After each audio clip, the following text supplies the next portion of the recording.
আসসালামু আলাইকুম ওয়া রাহমাতুল্লাহি ওয়া বারাকাতুহু। সবাইকে ওয়েলকাম করছি আমাদের গ্রাফিক ডিজাইন ফ্রি কোর্সে। আজকে আমরা শুরু করতে যাচ্ছি এই সিরিজের এই কোর্সের 7 নং ক্লাস। এই ক্লাসে আমরা আলোচনা করব লাসো টুল সম্পর্কে। লাসো টুল সম্পর্কে আমরা বিস্তারিত আলোচনা করব ইনশাআল্লাহ। এর আগে আমরা আলোচনা করেছিলাম মুভ টুল নিয়ে, মার্কি টুল নিয়ে এবং শেপ টুল নিয়ে। যারা এই ভিডিওগুলো দেখেননি তাদেরকে সাজেস্ট করব আপনারা প্লেলিস্টে গিয়ে একদম শুরু থেকে ক্লাস 1 থেকে দেখা শুরু করবেন, তাহলে আপনি ফটোশপে বস হয়ে যেতে পারবেন। চলুন আমরা কথা না বলি, আজকের ক্লাস আমরা শুরু করতে যাচ্ছি। আমরা মুভ টুল, মার্কি টুল সম্পর্কে আলোচনা করেছি। এই টুল যদি আপনি সিরিয়াল করেন 1 2 3 4 5 6 এভাবে যদি সিরিয়াল আপনি করেন, তাহলে আমাদের আজকের ক্লাসের টপিক হচ্ছে 3 নং সিরিয়াল। অর্থাৎ প্রথমটা ছিল মুভ টুল, দ্বিতীয়টা ছিল মার্কি টুল, তৃতীয়টা হচ্ছে লাসো টুল। এই লাসো টুলের শর্টকাট হচ্ছে এল। লাসো টুলের শর্টকাট অর্থাৎ কিবোর্ড থেকে যদি আপনি এল প্রেস করেন তাহলে লাসো টুল সিলেক্ট হয়ে যাবে। লাসো টুলের মধ্যেও কয়েকটা টুল রয়েছে। যদি আমরা রাইট সাইডে অর্থাৎ মাউসের রাইট সাইডে ক্লিক করি, তাহলে এখানে দেখতে পারবেন আপনারা 3টা অপশন রয়েছে। লাসো টুল, এরপরে পলিগন লাসো টুল, এরপরে হচ্ছে ম্যাগনেটিক লাসো টুল। তো আমরা প্রথমে ডিসকাস করব লাসো টুল নিয়ে। অ্যাকচুয়ালি লাসো টুল কি জন্য ইউজ করা হয়, লাসো টুল কেন ব্যবহার করা হয়? লাসো টুল কেন ব্যবহার করা হয় এটা হচ্ছে, যদি এক কথায় বলে দিতে চাই তাহলে এভাবে বলতে পারি যে লাসো টুল মার্কি টুলের মতো সিলেকশন করার জন্য ইউজ করা হয়, এরিয়া সিলেকশন করার জন্য ইউজ করা হয়। আপনারা দেখতেই পাচ্ছেন, আমরা যখন আমাদের মাউস পয়েন্টার কোনো একটা টুলের উপর নিয়ে যাব, সেই টুলের কাজ কি, সফটওয়্যার আমাকে দিক নির্দেশনা দিবে। আপনাদেরকে সফটওয়্যার অর্থাৎ অ্যাডোবি ফটোশপ, এই সফটওয়্যারটা আপনাদেরকে দিক নির্দেশনা দিবে যে এই টুলটা কিভাবে কাজ করে। আপনারা দেখতেই পাচ্ছেন সফটওয়্যার আমাদেরকে দেখিয়ে দিচ্ছে যে এটা একটা এরিয়া সিলেকশন করার জন্য ব্যবহার করা হয়। তো চলুন আমরা একটু কি করি, প্র্যাকটিক্যালি দেখার চেষ্টা করি। আমরা এখানে সিলেকশন করে নিলাম লাসো টুল, অর্থাৎ লাসো টুল আমরা কি করে নিলাম, সিলেক্ট করে নিলাম। এরপরে লাসো টুল দিয়ে আমরা এই যে এইভাবে আপনার মাউসের লেফট সাইডে ক্লিক করে ধরে এভাবে আপনি কি করতে পারবেন, সিলেকশন করতে পারবেন, নো প্রবলেম। যেভাবে ইচ্ছা, আপনার যতটুকু ইচ্ছা, যতটুকু প্রয়োজন, আপনার নিড অনুযায়ী, আপনার প্রয়োজন অনুযায়ী যতটুকু ইচ্ছা সিলেকশন করতে পারেন। সিলেকশন করার পরে আপনি যেভাবে ইচ্ছা আপনি কালার চেঞ্জ করতে পারেন, আপনি মুভ টুলের সাহায্যে এদিক সেদিক করতে পারেন, অ্যালাইনমেন্ট করতে পারেন, আরো যা ইচ্ছা আপনি পরবর্তীতে সেগুলো করতে পারেন। তো আমরা এরিয়া আমাদের নিড অনুযায়ী, আমাদের প্রয়োজন অনুযায়ী, আমাদের অ্যাকর্ডিং অনুযায়ী আমরা কি করলাম, এরিয়া সিলেকশন করলাম। এরিয়া সিলেকশন করার পরে আমরা কালারও দিতে পারি, এখানে অনেক ধরনের কাজ আমরা করতে পারি।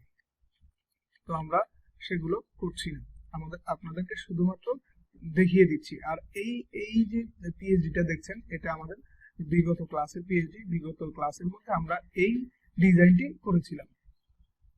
এরপরে আমরা আসবো পলিগন লাসো টুল। পলিগন লাসো টুলের কাজ কি? আসলে পলিগন লাসো টুল এটা এইভাবে, আপনি যদি সেটা সিলেক্ট করার পরে, পলিগন লাসো টুল সিলেক্ট করার পরে এখানে আসবেন, আসার পরে ক্লিক করবেন। আমরা চাচ্ছি এই এরিয়াটা সিলেক্ট করতে, তাহলে দেখেন আমরা এরিয়া সিলেক্ট করে দিচ্ছি, ক্লিক। এরপরে গিয়ে একদম শেষে দেখেন আমাদের এরিয়া সিলেক্ট হয়ে গেছে। আপনারা যদি খেয়াল করেন, আমরা জুম করে দেখাচ্ছি, দেখেন এরিয়া সিলেক্ট হয়ে গেছে। অ্যাকচুয়ালি আপনারা দেখতে পাচ্ছেন যে এখানে কিন্তু এরিয়া ঠিকভাবে সিলেক্ট হয়নি। দেখেন আঁকা বাঁকার মতো আমাদের হয়ে গেছে। এটা যদি আমরা কি করি, আমরা আবারও জুম করে দিচ্ছি, ব্যাস ক্লিয়ার। তো এটা আমরা সিলেক্ট করতে পারি। সিলেক্ট করার পরে আমরা দেখিয়েছি কালার কম্বিনেশন, এরপরে আবার বিভিন্নভাবে বিভিন্ন কিছু পরিবর্তন করতে পারেন। তবে যেখানে যাই পরিবর্তন করেন না কেন, আগে আপনাকে এরিয়া সিলেকশন করতে হবে। এরিয়া সিলেকশন করার পরে কাজ করতে হবে। তো এটা যদি আমরা অ্যাকচুয়ালি লাইন ঠিক রেখে করতে চাই তাহলে আমাদেরকে এই যে আমরা যদি এই এরিয়া সিলেক্ট করি তাহলে প্রথমে ক্লিক করতে হবে, ক্লিক করার পরে আমাদের মাউস পয়েন্টার নিয়ে গিয়ে এখানে ক্লিক করার আগে আমাদেরকে শিফট প্রেস করতে হবে, তাহলে একদম লাইন লাইন লাইনটা কি থাকবে, ঠিক থাকবে। তাছাড়া আমাদের লাইন কখনো কি থাকবে না, ঠিক থাকবে না। এইভাবে আপনারা সিলেক্ট করতে পারেন, এইভাবে সিলেক্ট করতে পারবেন। সিলেক্ট করার পর আপনার কালার যেভাবে ইচ্ছা সেভাবে পরিবর্তন, সেভাবে অনেক কিছু করতে পারেন, অ্যালাইনমেন্ট করতে পারেন, মুভ টুলের সাহায্যে মুভ করতে পারেন, অন্য কিছু দিতে পারেন, সেটা আপনারা প্র্যাকটিস করবেন। এরপরে আমরা চলে যাচ্ছি আমাদের 3 নং লাসো টুলের মধ্যে যে 3 নম্বর ছিল, আমাদের 3 নম্বর ছিল হচ্ছে ম্যাগনেটিক লাসো টুল। এই ম্যাগনেটিক লাসো টুল নিয়ে আমরা আলোচনা করছি। এই ম্যাগনেটিক লাসো টুল আমরা সিলেক্ট করে দিলাম।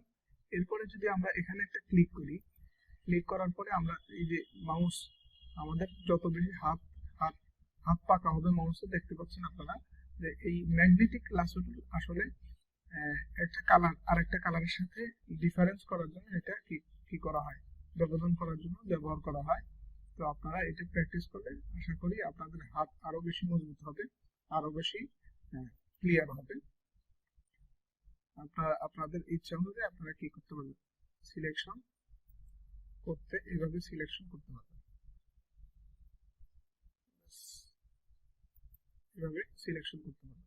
তবে হ্যাঁ, আরেকটা জিনিস আপনাদেরকে বলে দিচ্ছি, এই যে লাসো টুলের মধ্যে যে সমস্ত টুলগুলো নিয়ে আমরা আলোচনা করলাম, সবগুলো বিষয়ে যতক্ষণ পর্যন্ত আপনি যেখান থেকে শুরু করবেন, অর্থাৎ আপনি লাসো টুল নিয়ে কাজ করেন অথবা পলিগন লাসো টুল নিয়ে কাজ করেন অথবা ম্যাগনেটিক লাসো টুল নিয়ে কাজ করেন, যেটা নিয়ে কাজ করেন, আপনারা যতক্ষণ পর্যন্ত মানে আপনাদের মাউস পয়েন্টার ততক্ষণ পর্যন্ত আপনারা আনতে পারবেন না যতক্ষণ পর্যন্ত শুরুতে যেখান থেকে শুরু করেছেন সেখানে গিয়ে আপনারা কি করতে না পারবেন, এন্ড না করতে পারবেন, শেষ না করতে পারবেন, ততক্ষণ পর্যন্ত আপনাদের কি হবে না, এরিয়া সিলেকশন হবে না। যে আমরা যদি এই বৃত্তকে সিলেকশন করতে চাই তাহলে আমরা এইভাবে এই ম্যাগনেটিক লাসো টুল দিয়ে আমরা অনায়াসে কি করতে পারবো, সিলেকশন করতে পারবো। এভাবে সিলেকশন করে আপনি কালার কম্বিনেশন আরো যা কিছু প্রয়োজন আপনি এখান থেকে করতে পারবেন, নো প্রবলেম।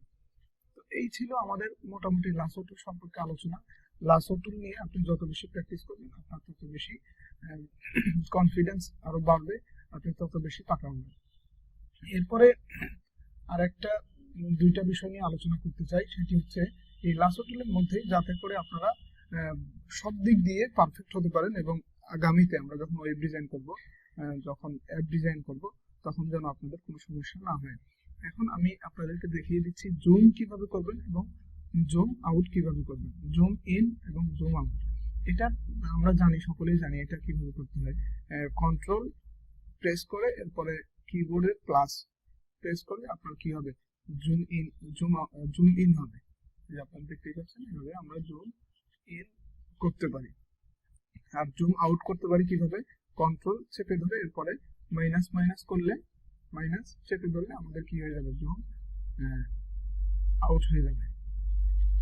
এভাবে আমরা সহজেই জুম ইন জুম আউট করতে পারি। আর একটি পদ্ধতিতে আমরা জুম ইন জুম আউট করতে পারি, সেটা হচ্ছে আল্ট, কিবোর্ডের আল্ট প্রেস করে এরপরে আপনার মাউস পয়েন্টারের যে ইয়াটা আছে, চাকাটা আছে, স্ক্রল, এটা আমরা যদি এদিক সেদিক করি তাহলে আমাদের জুম ইন জুম আউট হবে।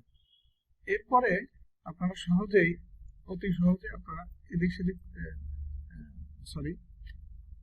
অতি সহজে আপনারা মাউস পয়েন্টারের সাহায্যে এদিক সেদিক করতে পারবেন।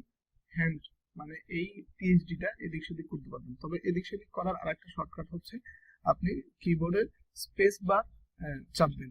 স্পেস বার চাপলে দেখেন আমাদের মাউস পয়েন্টারটা হাতের মতো হয়ে গেছে, হ্যান্ডের মতো হয়ে গেছে। এটা ধরে আপনি মাউসের লেফট সাইডে ক্লিক করে আপনি যেখানে ইচ্ছে আপনার মন মতো কি করতে পারবেন, নাড়াচাড়া করতে পারবেন। তবে এর জন্য আপনাকে কিবোর্ডের শর্টকাট অর্থাৎ স্পেস বার প্রেস করে রাখতে হবে। এই ছিল আমাদের মোটামুটি আজকের ক্লাস। আমাদের আজকের ক্লাসে আমরা আলোচনা করেছি লাসো টুল নিয়ে, এরপরে পলিগন লাসো টুল, এরপরে ম্যাগনেটিক লাসো টুল, এরপরে আমরা আলোচনা করেছি জুম ইন সম্পর্কে, এরপরে আমরা আলোচনা করেছি জুম আউট, এরপরে সর্বশেষ আমরা আলোচনা করেছি হ্যান্ড টুল সম্পর্কে। এই ছিল আমাদের আজকের ক্লাসের টপিক। আমরা অতীতের মতো বরাবর আবারও বলছি, যারা আমাদের অতীতের ভিডিওগুলো দেখেননি, ফটোশপে আপনি মানে এ টু জেড অ্যাডভান্স, বেসিক থেকে অ্যাডভান্স যদি শিখতে চান, তাহলে আপনারা আমাদের এই সিরিজের 1 নং ক্লাস থেকে দেখা শুরু করবেন, একদম সিরিয়ালি, এবং প্লে লিস্টে আমাদের দেওয়া থাকবে, আই বাটনে দেওয়া থাকবে প্লে লিস্ট, আপনারা সেখান থেকে দেখে নিতে পারেন। এই ছিল আমাদের আজকের ক্লাস। তো আল্লাহ সবাইকে সুস্থ রাখুন, নিরাপদে রাখুন সেই প্রত্যাশা করি, এবং আল্লাহর কাছে দোয়া করি আল্লাহ সবাইকে সুস্থ রাখুন, এবং আগামী ক্লাসে সবার উপস্থিতি কামনা করে আজকে এখানেই শেষ করছি। আমার তাওফীক ইল্লা বিল্লাহ।